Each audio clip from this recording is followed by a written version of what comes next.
আওয়ামী লীগ সভাপতি ও সাবেক প্রধানমন্ত্রী শেখ হাসিনার সমালোচনা করে সাবেক পররাষ্ট্র প্রতিমন্ত্রী সোহেল তাজ বলেছেন, হত্যা, গুম, খুন, গণহত্যা, নির্যাতন, নিপীড়ন, গণতন্ত্র ধ্বংস করে দুর্নীতির মাধ্যমে লক্ষ লক্ষ কোটি টাকা বিদেশে পাচার করে দেশটাকে শেষ করে ছাত্র জনতার ঝাঁটাপেটা খেয়ে পালিয়ে যেয়ে এখন দেশ ধ্বংসের ষড়যন্ত্র করছে।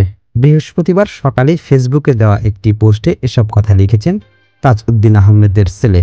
শেখ হাসিনাকে ইঙ্গিত করে সোহেল তাজ লিখেছেন, কত বড় নির্লজ্জ বেহায়া হলে দেশটাকে এক মুহূর্তের জন্য শান্তিতে থাকতে দেবে না।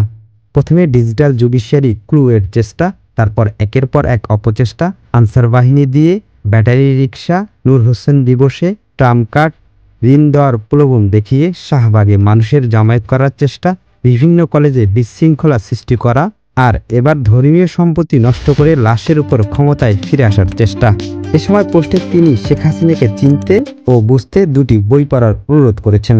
এগুলো মুক্তিযোদ্ধা মতিউর রহমান ঝন্টুর লেখা আমার ফাঁসি চাই এবং অন্তরালের হত্যাকারী প্রধানমন্ত্রী।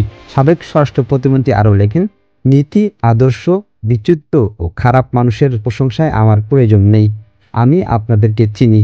পোস্টে আওয়ামী লীগের নেতাকর্মীদের সোহেল তাজের পেজ আনফলো করার অনুরোধ জানিয়ে তিনি লেখেন, আওয়ামী লীগের ব্রেইন ওয়াশড, নষ্ট, পচা, নীতি আদর্শ বিচিত্র লুটেরা, খুনি, হত্যাকারী, গুম, নির্যাতনকারী ও তাদের সমর্থক সকলকে বলবো অনতিবিলম্বে আমার এই ফেসবুক পেজটি আনফলো করতে।